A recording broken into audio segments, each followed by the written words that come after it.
Number 10. The Paleo Valley under the English Channel. In 2007, Sanjeev Gupta and Jenny Collier of Imperial College London published a map of the floor of the English Channel in the journal Nature, built from high-resolution sonar. This isn't a chart for sailors. It shows the shape of the bedrock under the water, and the shape is wrong. There's a valley down there. It runs about 800 kilometers in a straight line, cut as much as 50 meters into solid rock. The floor is less than 15 kilometers wide.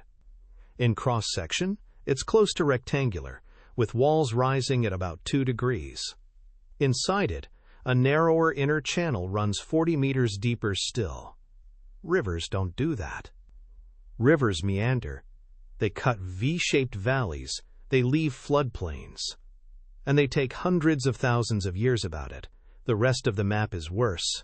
Sitting on the valley floor are streamlined islands of bedrock up to 10 kilometers long and 4 kilometers wide, shaped like teardrops with the points facing southwest. Running between them are grooves scoured into the rock, roughly 200 meters wide and 10 to 15 kilometers long. Every one of those landforms belongs to a single family. They're what happens when an enormous volume of water moves in one direction, fast, and doesn't stop. Gupta and colleagues worked the discharge backwards from the size of the landforms. The number came out around 1 million cubic meters per second. Read as an order of magnitude, not an exact figure. For scale, the Amazon delivers roughly 200,000. But here's where the map stops describing a valley and starts describing a wall. Britain used to be part of Europe, not by a land bridge in the loose sense, but structurally joined by a ridge of chalk running from the Weald in Kent across to the Artois in northern France. That ridge was the northern limb of a long fold in the rock, with a gentle slope on its northern side and a steep escarpment facing southwest. Behind it, in what is now the southern North Sea, a glacial lake sat against the ice. In 2017, the same team published the second half of the story in Nature Communications. Sub-bottom surveys in the Dover Strait found 7 enormous depressions buried under sediment in a belt about 7 kilometers wide between Dover and Calais. They're called the Fosses Danejard. The deepest cuts 140 meters into Cretaceous bedrock. Engineers had noticed them in the 1960s while surveying for a channel tunnel. In 1985, geologist Alex Smith suggested what they were: plunge pools, water going over an edge, landing hard, and drilling holes in the floor. Cutting straight across those filled-in holes is another feature, the Loborg Channel, 80 kilometers long and box-shaped, with more streamlined islands and more scour. It postdates the plunge pools. So there were 2 events, not one. First, a spillover that ate backwards into the ridge, then a breach. The chronology is the weakest part of the whole thing, and the authors say so themselves. There's no direct date from the Dover Strait. The proposed ages, around 450,000 years for the first stage, something like 160,000 for the second, come from correlation with glacial stages elsewhere, and the paper itself calls the second of them plausible rather than established. Drilling the sediment inside the fosses is the test that would settle it. What's not in doubt is that the ridge is gone, and the water is there. Humans were living in Britain 950,000 years ago, at Happisburgh on the Norfolk coast. They were at Boxgrove 500,000 years ago. Then the record goes quiet from around 180,000 years ago until around 60,000, a gap of roughly 120,000 years, an extraordinary length of time for an empty country in the middle of an occupied continent. Nobody had to leave. The land they walked on stopped existing. Britain is an island because a chalk ridge failed. Number 9. The engraved block from Abant's cave. A flat block of stone came out of the 1993 excavation season at a cave called Abant's in Navarre, northern Spain. Small enough to fit in a hand, both faces are covered in engraved lines, cut with a stone point, overlapping the way Paleolithic engravings usually do, so the surface at first looks like scribble. It took about 15 years to publish. In 2009, Pilar Utrilla of the University of Zaragoza and 4 colleagues described it in the Journal of Human Evolution. The layer it came from is late Magdalenian, dated to around 13,660 years ago in calibrated radiocarbon years. What they argue is on it is a landscape. Across the upper part of one face runs a line that meanders the way a river meanders, with tributaries joining it near a set of raised forms the excavators read as mountains. There are dots read as ponds. On the slopes are ibex drawn as a herd rather than as individual trophy animals. There are lines the author suggests are routes, ways of moving from one part of the ground to another. Their reading: this is either a sketch of the country around the cave, or the record of a hunt, one that had already happened, or one being planned. Either way, it's a piece of terrain held in the hand, made by somebody standing on it. That would make it unusual. Portable art from the Magdalenian is abundant, and most of it is animals: horses, bison, deer, cut into bone and antler and stone with real skill. A block that records space rather than a creature is a different kind of object, and it implies a different kind of thinking about the world. The problem is that nothing on it can be checked. There's no scale, no north, no legend, not a single label. A map of a real place should, in principle, be testable against the place, and the excavators say the engraved forms match the ground. But a valley with a river in it, and hills on either side, is not a fingerprint. There are a great many of them.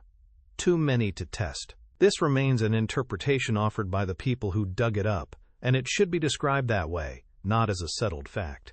The excavators have argued the case in detail, and no specialist has published a case against it, which is not the same thing as agreement. What's not interpretation is the date, and the date is the interesting part. 13,660 years ago falls a few centuries after the single largest surge of meltwater in the entire deglaciation. The ocean at that moment was still tens of meters below where it is now, and climbing fast. Whoever cut those lines was living through the most rapid change in world geography our species has experienced. None of that is on the stone. The coast isn't drawn. Whether they had ever seen it, whether it was 3 days, walk away, or 30, whether the older people in that cave talked about ground that had gone under, there's no way to know. We have the map, we don't have the mapmaker, the purpose, or the key.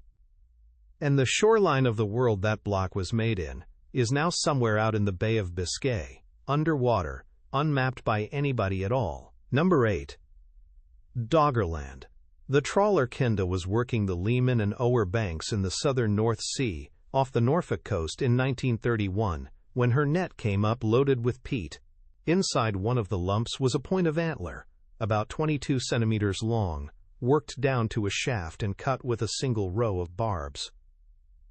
The skipper, Pilgrim Lockwood, kept it. It's now in the Norwich Castle Museum. Peat does not form on a seabed. Peat forms in a bog, in the open air, on land. The point was radiocarbon dated at Oxford at 11,740 years before present, give or take 150, uncalibrated. That places it in the late glacial, several thousand years older than the Mesolithic label still attached to it in popular accounts. Somebody made that weapon while the North Sea was a country. In 1998, Brian E. Coles of the University of Exeter published a paper in the Proceedings of the Prehistoric Society, giving the country a name. She called it Doggerland, after the Dogger Bank. Her argument was that the standard phrase land bridge framed the place as a corridor between two real countries, rather than somewhere people lived.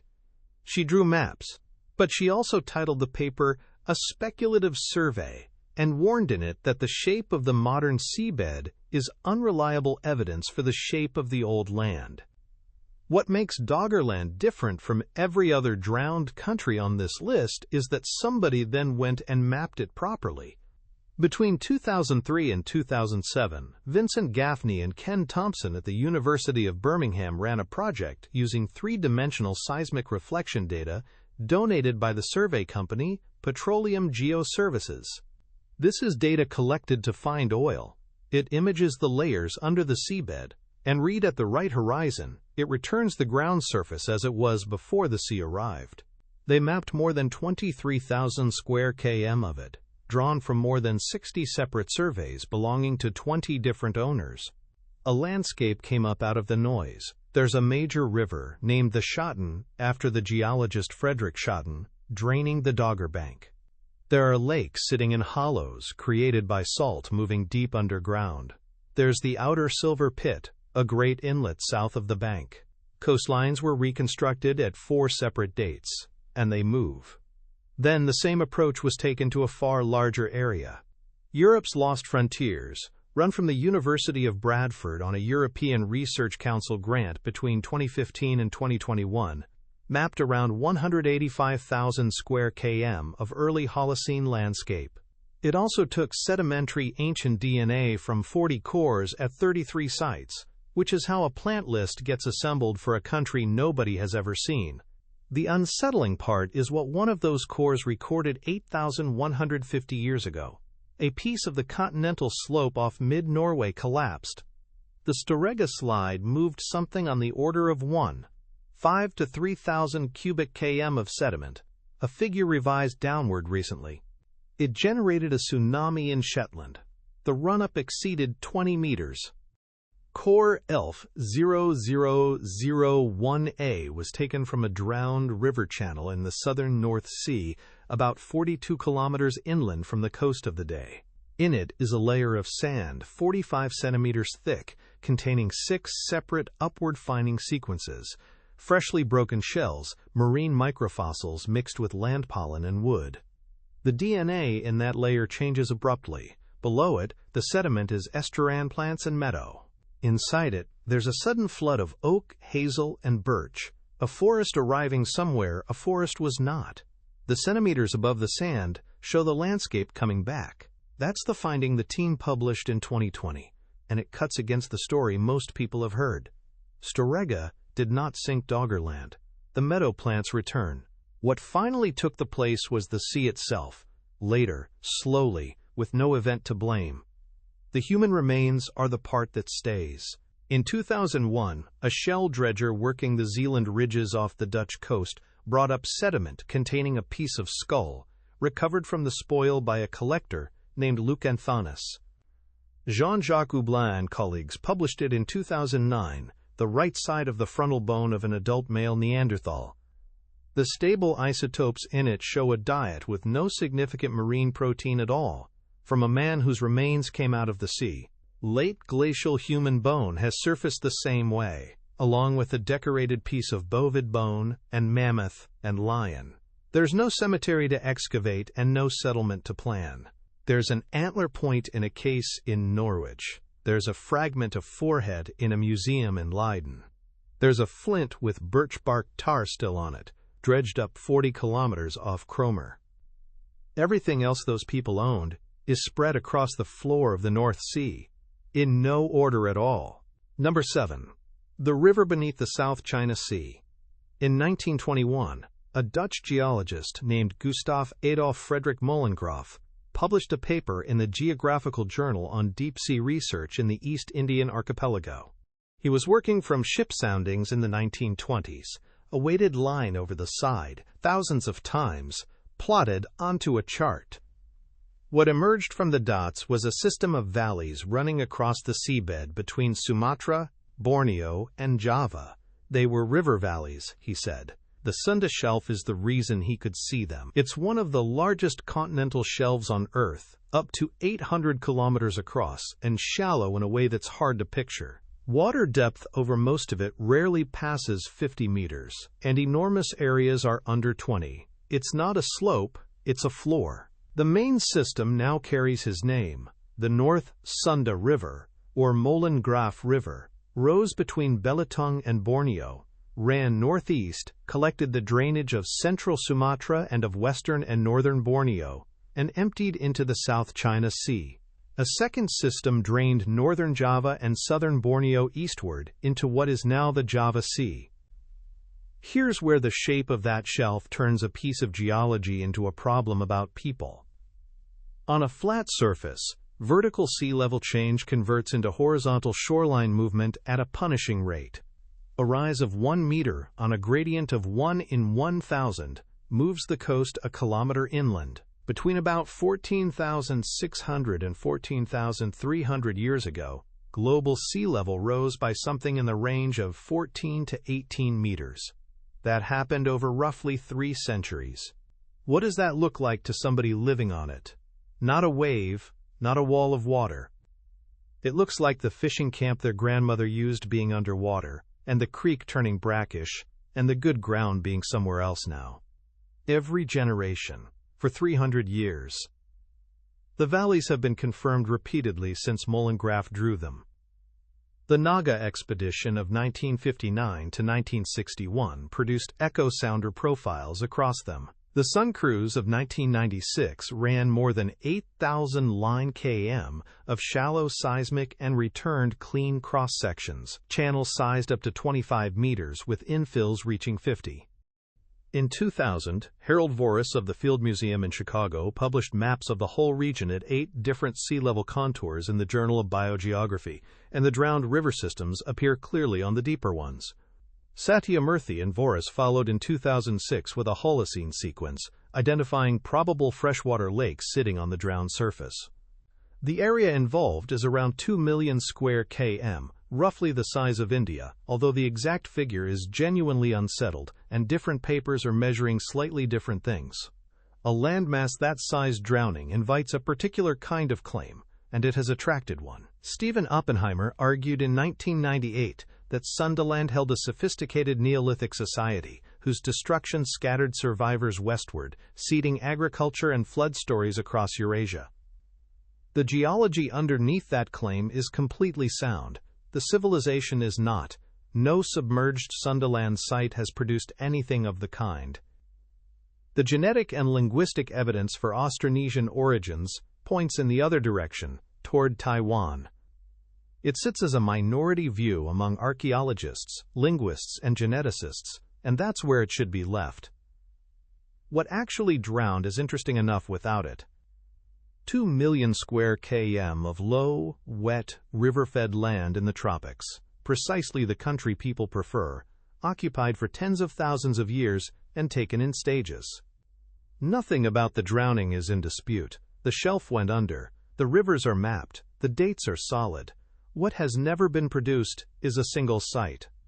The channels are still down there. Sonar finds them every time anybody looks. Not one settlement, not one burial, and not one hearth has ever been recovered from them. Number 6. The Gulf that was a valley. The Persian Gulf is barely a sea. It covers about 251,000 square km. Its average depth is around 50 meters. Its deepest point is about 90. The Strait of Hormuz, the only opening, is 56 kilometers across at its narrowest, and everything behind it is warm, shallow, half-enclosed water. Now put the last glacial maximum against those numbers. Between 29 and 21,000 years ago, the ocean stood about 134 meters below where it stands today. A basin whose floor lies 50 meters down cannot hold water under that condition. It cannot even hold a lake. In 1996, Kurt Lambeck published shoreline reconstructions for the Persian Gulf since the last glacial maximum in Earth and Planetary Science Letters. The work is not a guess at where the beach was, but a model of the sea surface and the land surface together through time, because the crust itself flexes as ice and water are shifted around on top of it. The result is a basin that was dry ground from Kuwait to Hormuz for tens of thousands of years. The Tigris and the Euphrates, already joined, ran the length of it. The Karun came in from the east. The whole drainage carried on through the strait and emptied into the Gulf of Oman. So the map is a valley, a long one, with one of the largest rivers in Western Asia running down the middle, except a dry basin is not automatically an empty one. In 2010, Jeffrey Rose published an argument in Current Anthropology that this particular basin was the best land in the region. Arabia at the time was arid. The basin floor was low, sheltered, sunk below the level of the deserts on either side, and watered year-round by rivers rising in the mountains hundreds of kilometers away. He called it the Arabo-Persian Gulf oasis. and proposed it was occupied, possibly for a very long time, by people whose entire archaeological record now lies under the sea. Then the ice melted, and the water came back through Hormuz. The basin filled. The Gulf on a modern map is a young feature, and its present coastline is younger still. The evidence Rose leans on is not from the basin, it's from the rim. In the millennia after the flooding, settlements appear along the Arabian shore of the Gulf, and they appear with a suddenness hard to explain by local development alone. They carry pottery made in Mesopotamia. His reading is that these are displaced people arriving on a new coast because the old one no longer existed. That's a hypothesis, and it's worth being precise about its status. Nothing has been excavated from the floor of the Persian Gulf. Not a hearth, not a flake, not a bone. Every part of the argument is built from bathymetric imagery, from sea-level curves, and from the distribution of sites on the modern shore. Absence of evidence in a basin nobody has surveyed is not evidence of absence. It's also not evidence of anything else. What's haunting about this one is how testable it is, and how untested it has been left. The North Sea has been imaged across 185,000 square km, and only because oil companies had already paid for the data. Nothing equivalent has ever been run here. The floor of the Gulf lies 50 meters down, in quiet, warm, shallow water, over an area about the size of the United Kingdom.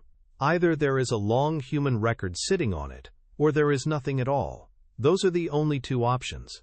Both of them have been down there, undisturbed, the entire time the argument has been going on. Number 5. The Piri Reis Map of 1513. In 1929, the Topkapi Palace in Istanbul was being converted into a museum, and Halil Edhem Eldam, director of the National Museums, was working through what was in the building. He gave the German theologian Gustav Adolf Deissmann access to the non-Islamic material in the library. In a bundle of parchment, they found a chart. The Orientalist Paul Kale identified whose it was. It's drawn on gazelle skin. The surviving piece measures about 87 by 63 centimeters, roughly a third of the original sheet. It's signed in the month of Muharram, in the year 919 of the Hijri calendar, which is 1513. The mapmaker was Piri Reis, an Ottoman admiral who had sailed with his uncle Kemal Reis in the corsair fleets of the eastern Mediterranean. He presented it to Sultan Selim I in 1517 in Cairo after the Ottoman conquest of Egypt. Then it disappears from the record for 412 years. What survives shows the Atlantic. Iberia and the west coast of Africa run down the right-hand side. The coast of Brazil runs down the left. The Caribbean is at the top left, arranged in a way that matches no modern map and no other chart of the period. There's a large island oriented vertically, labeled Hispaniola. There's a western coastline that merges Cuba into the Central American mainland as a single landmass. That's not an error. That's Columbus's own view of what he had found, preserved on parchment. Piri Reis wrote his sources into the margins. He lists about 20 charts and world maps, among them a map derived from Ptolemy, an Arabic map of India, 4 recent Portuguese charts of Asia, and a map by Columbus of the West Indies. The internal evidence supports him. There's a place name on the Cuban coast, Ornofe, that survives on no other map. There's an island rendered in Turkish letters with a name Columbus gave on his second voyage, in August of 1494. What makes the Piri Reis map the most argued-over document in the history of cartography is a coastline at the bottom of it. Below Brazil, the land turns and runs east, and keeps running. In the 1950s, the engineer Arlington Mallory proposed that this was Antarctica. Charles Hapgood and his students took the idea further and made it famous. Their claim was that the map shows the coast of Queen Maud Land as it looked before the ice, and that somebody had surveyed it. Supporters pointed to a seismic survey of Queen Maud Land carried out by a Norwegian-British-Swedish expedition in 1949, which produced a picture of the bedrock underneath the ice sheet. Set the two shapes side by side, and there's a resemblance. The resemblance is real. It's also meaningless. What would have to be true for that to work? Ice would have to be young. Hapgood believed it was, and wrote that Antarctica had been free of ice as recently as 4,000 years before Christ. That's the load-bearing error in the whole structure, and it's not a small one. Continental ice has been sitting on East Antarctica for something on the order of 34 million years. There was no coast, long before there was anything on this planet that could hold a pin. The second problem is that a map of rock under an ice sheet is not a coastline. It's a picture of a surface currently buried under kilometers of ice and pressed down by the weight of it. Remove the ice, and the crust rises over thousands of years, and the shape changes as it goes. The two things being compared are not the same kind of object. The third problem is the map itself. Gregory McIntosh, who published the most detailed study of it in 2000, worked south along the drawn coast to find the last thing that can be securely identified. It's Cabo Frio, written on the parchment as Cave Frio, near modern Rio de Janeiro, probably below it. Past that point, there's no textual or historical evidence that the coast corresponds to any real place. A southern landmass along the bottom edge was a standing convention of the period Terra Australis, drawn by cartographers who had never been near it. McIntosh also took apart the claim that this is the most accurate map of the 16th century, listing several later maps that are plainly better. Here's the reversal, and it's worth sitting with. Strip the Antarctic coastline out of the argument, and you're left with something extraordinary.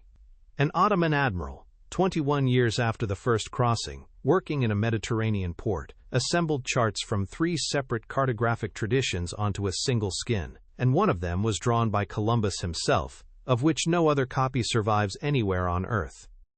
That map is a record of how fast information moved in 1513. The real achievement got buried under an argument about a coast that isn't there. Number 4. The drowned shore of the Black Sea. William Ryan and Walter Pittman of the Lamont Doherty Earth Observatory at Columbia University, with 8 colleagues from Russia, Bulgaria, and Turkey, published 6 pages in the journal Marine Geology in 1997. The abstract makes a claim you can test. During the last glaciation, they wrote, the Black Sea became a giant freshwater lake, its surface drawn down to more than 100 meters below its outlet. When the rising Mediterranean reached the Bosphorus sill, salt water poured through and refilled it, drowning more than 100,000 square km of exposed shelf. The evidence starts with the shelf itself. Ryan's later synthesis lists what's preserved at specific depths, and read in order. It's a drowned country. Roots at 123 meters, a wave-cut terrace at 120, algal deposits at 110, mud cracks at 99, the crests of barrier islands at 95. The bedrock sill at the Bosphorus sits at 70 meters, and everything below that line was air. Then the shells in the mud beneath the flooding surface are freshwater mussels, Dreissena, dated across thousands of years. Above it are marine species. The critical measurement is what happens when the first marine colonizer is sampled at 5 separate sites, spread from 123 meters depth up to 49.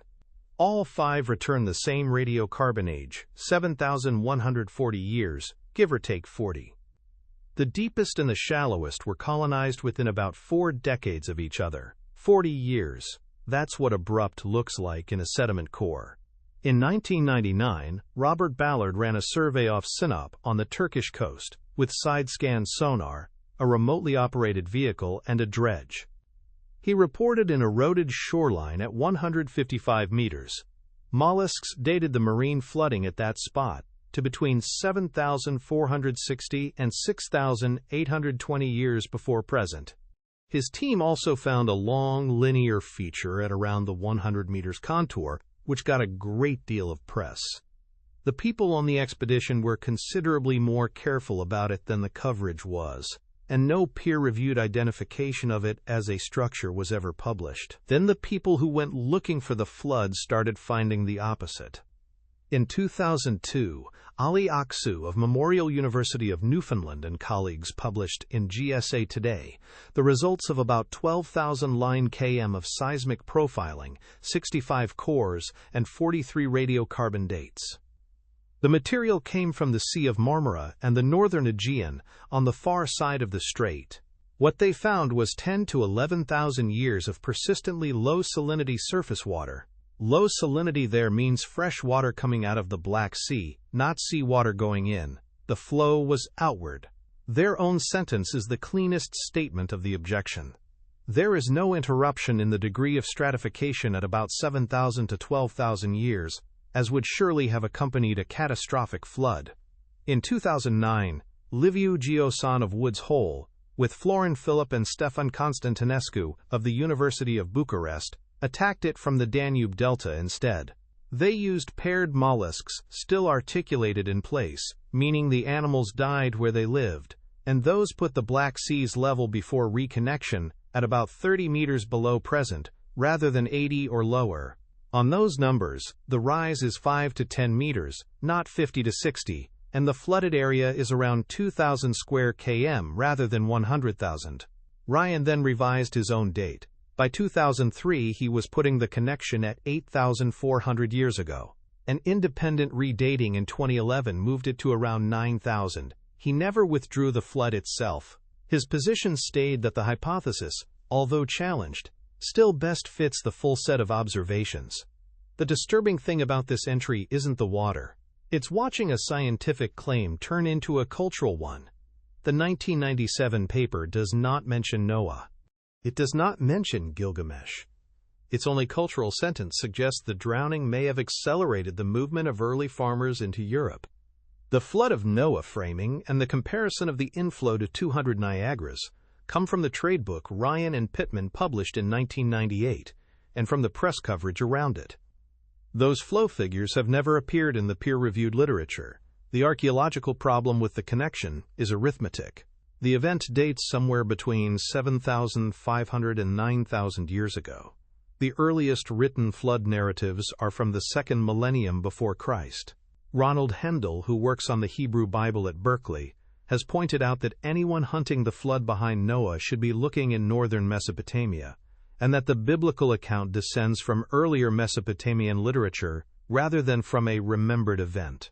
The Bosphorus is still the only door, and it's still only 40 meters deep at the sill. Below 200 meters, the Black Sea has no oxygen in it at all, which is why, in the year 2000, a wooden ship from the 5th or 6th century was found at 320 meters, its mast still standing upright into the water. Whatever the sea did to that shelf, it's holding on to the evidence. Nobody has yet made it give a straight answer. Number 3. Beringia. Every atlas draws it the same way. A gray band bridging Siberia and Alaska, an arrow pointing east across it, and a date underneath. It's one of the most reproduced maps in education, and almost every element of it has moved in the last 5 years. Start with the strait itself, 82 kilometers wide at its narrowest, between Cape Dezhnev in Chukotka and Cape Prince of Wales in Alaska. The sill is 53 meters deep. At the glacial maximum, the ocean stood about 130 meters lower. So the strait was not a strait at all, and Beringia at its widest ran up to 1,000 km from north to south. That much is straightforward. The date is not. In December 2022, Jesse Farmer of Princeton and colleagues published a study in the Proceedings of the National Academy of Sciences, built on nitrogen isotopes preserved in the shells of microscopic organisms taken from Arctic Ocean sediment cores. The reasoning is indirect and clean. Pacific water carries a distinctive nutrient signature, and it can only reach the Arctic through the Bering Strait. If the signature is present, the strait is open water. If it vanishes, the strait is land. The signature is present from the beginning of their record, 46,000 years ago, and it stops at 35,700. The land bridge did not exist until then. The textbook figure had been closer to 70,000 years. Their own conclusion states it plainly. The result shortens the time window between the opening of the land bridge and the arrival of humans in the Americas. The other end moved too. Tamara Pico, Jerry Mitrovica, and Alan Mix published in Science Advances in 2020 using sea-level fingerprinting, which accounts for the fact that melting ice sheets don't raise the sea evenly across the globe. Their model gives a first breach of the sill by about 13,000 years ago and total inundation about 11 to 12,000 years ago. So the corridor was open for roughly 24,000 years, not 50, and into that shortened window falls white sands. In 2021, Matthew Bennett and colleagues published human footprints from a dry lake bed in New Mexico in the journal Science, stratigraphically bracketed by seed layers dating between about 21 and 23,000 years ago. The result was contested immediately, on the reasonable grounds that aquatic seeds can take up old carbon, so it was tested again. In 2023, the team dated terrestrial pollen from the same layers and independently dated quartz grains by optically stimulated luminescence. In 2025, a separate group dated the lake mud. 3 different materials, 3 different methods, 2 research groups, and now over 50 consistent radiocarbon dates. There were people in New Mexico during the glacial maximum, when the ice sheets were at their largest and the routes south were at their worst. The last thing to go is the landscape itself. The illustrations always show dry grassland, mammoths, a horizon like the Serengeti in winter. Scott Elias and colleagues published paleobotanical and fossil beetle data from the central and northern land bridge in Nature in 1996. What those samples describe is mesic shrub tundra, damp ground, low scrub. Their finding was explicit. There was no evidence of steppe tundra on the land bridge at all. Elias later argued the bridge may have worked as a moisture barrier, an obstacle to dry-adapted animals, rather than a road for them. That matters for the picture on every illustration. A wet, low, shrubby plain is not a highway for grazing herds, and it's not the open ground the arrow on the map implies. So the haunting version of this map is not the one on the classroom wall. It's a cold, wet land, open for a shorter time than anyone taught, crossed by people whose descendants were thousands of kilometers to the south before the ice had finished growing. Nothing they left behind is recoverable. Every camp, every hearth, every set of footprints between Chukotka and Alaska lies under 53 meters of some of the roughest water on the planet. The 2 Diomede Islands still stand out in the middle of the strait, 8 kilometers apart, the highest ground of a country that is otherwise entirely seabed. Number 2. The maps that were never drawn in 2020, Jonathan Benjamin of Flinders University published, with a team including Peter Jeffries of the Murujuga Aboriginal Corporation, the first confirmed underwater Aboriginal archaeological sites in Australia. The paper is in PLOS 1, 2 locations, both off the Murujuga coastline in the northwest. At Cape Bruguieri's Channel, there are more than 260 stone artifacts lying on the seabed, down to 4 meters below sea level. Most are made on a local volcanic rock. At Flying Foam Passage, there's a single artifact at 14 meters, beside a submerged freshwater spring, exactly where people would have stopped. The dates are limits rather than measurements. The artifacts cannot be younger than about 7,000 years at the first site and 8,500 at the second, because that's when the sea closed over the ground they sit on. They're at least that old. Nobody knows how much older. 2 sites. That's what exists for the whole drowned edge of a continent.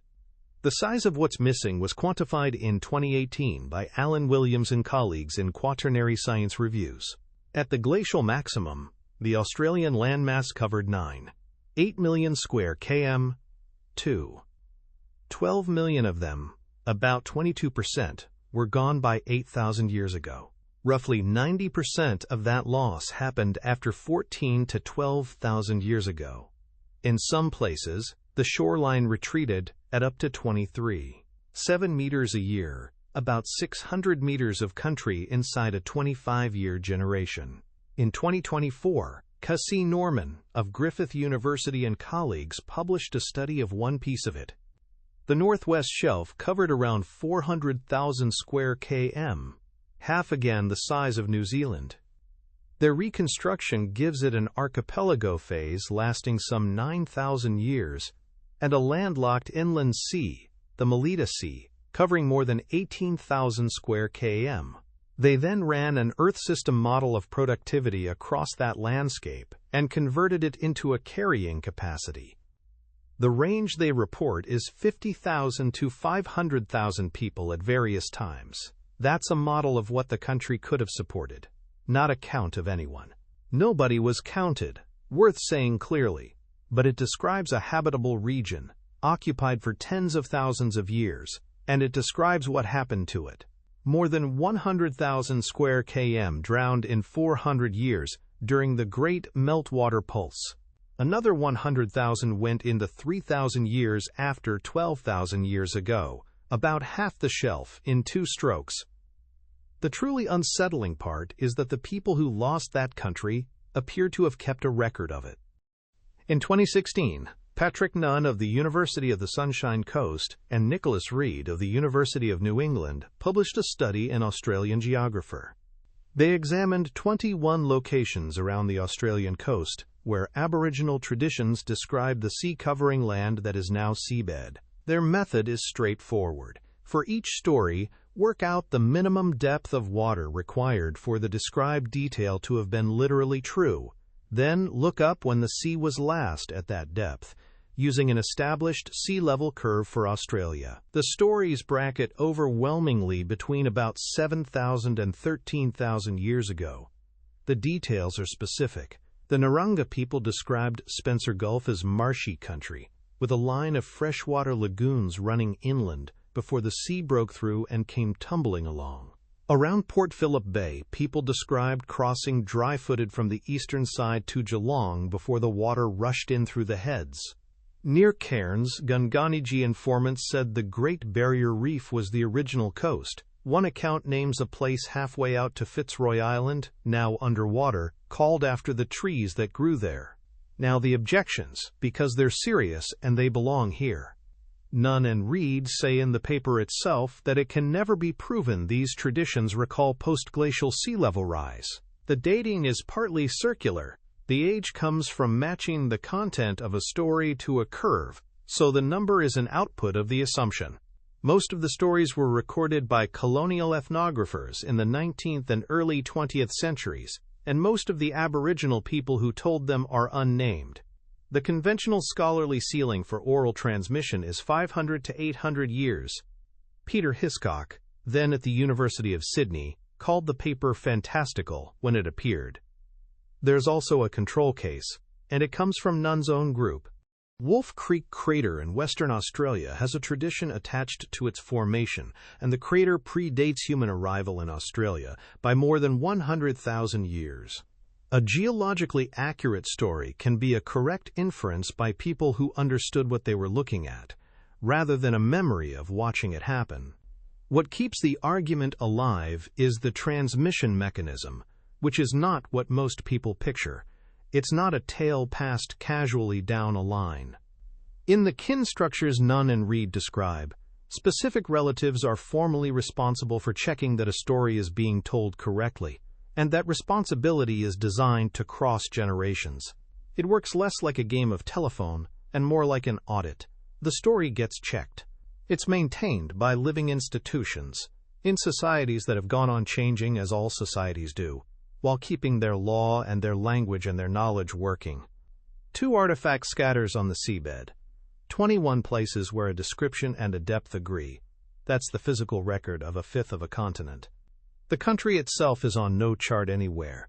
The people whose ancestors walked it are still here, and they can still tell you where the coast used to be. Number 1. The map of the drowned world. Kurt Lambeck and 4 colleagues at the Australian National University published a curve in 2014 in the Proceedings of the National Academy of Sciences. It was built by inverting about 1,000 sea level observations spanning 35,000 years, all of them taken deliberately from places far from the old ice sheets where the signal is global rather than local. The curve says this: between 29 and 21,000 years ago, the ocean stood 134 meters below where it stands now. There was about 52 million cubic km more ice sitting on land than exists today. The main melt ran from roughly 16 to 12,000 years ago to about 8,200 years ago, at an average of 12 meters per 1,000 years. After that, the rate decayed, and by about 2,000 years ago, the ocean had effectively stopped moving. Averages hide the important part. In 1989, Richard Fairbanks drilled the coral reefs off Barbados and published the first continuous record of the deglaciation in nature. What it showed was that the rise was not steady. It came in bursts. The largest of them was pinned down in 2012 by Pierre Deschamps and colleagues, using cores drilled off Tahiti by an international ocean drilling expedition. Their result was a rise of somewhere between 12 and 22 meters, most probably 14 to 18, beginning no earlier than 14,650 years ago and finished before 14,310, roughly 340 years, more than 40 millimeters a year. A meter of vertical sea level every 20 to 25 years, sustained for 14 human generations. Where the water came from is still argued. In 2021, Yu-Cheng Lin at Durham and colleagues used sea level fingerprinting across 6 sites and apportioned it, about 12 meters from North America, 5 from Scandinavia, and only about 1 from Antarctica. They found that Antarctic dominant scenarios are refused outright by isolation basin records in Scotland. That's not the last word. It's the current balance of evidence. It's worth understanding how the map itself gets made, because it's not a matter of subtracting 134 meters from a depth chart. It starts with a modern grid of the seabed and the land surface, with a sea level curve laid over it. Then the Earth has to be modeled as a body that deforms. Crust that was pressed down under kilometers of ice is still rising today. The bulges pushed up around the ice margins are still collapsing. The surface of the ocean itself is warped by the gravitational pull of the ice. Richard Peltier's model at Toronto, refined against GPS measurements of vertical ground motion and checked against satellite gravity data, produces a grid of past topography for each time slice. The coastline of any given moment in the past is simply the zero contour of that grid. Every map in this script traces back to that calculation. What makes this the largest event in the human past is the number that falls out of it. Around 20 million square km of continental shelf were dry land during the last glacial period, and are now seabed. Europe alone had about 5 million square km more land than it does today, an increase of some 40% on its present size. That's not a coastal strip. That's a second Europe along every shore. And it was the good part. Flat, watered, full of estuaries and river mouths and shellfish beds. Precisely where human beings have always preferred to live. All of it was inhabited while our species was spreading across the planet.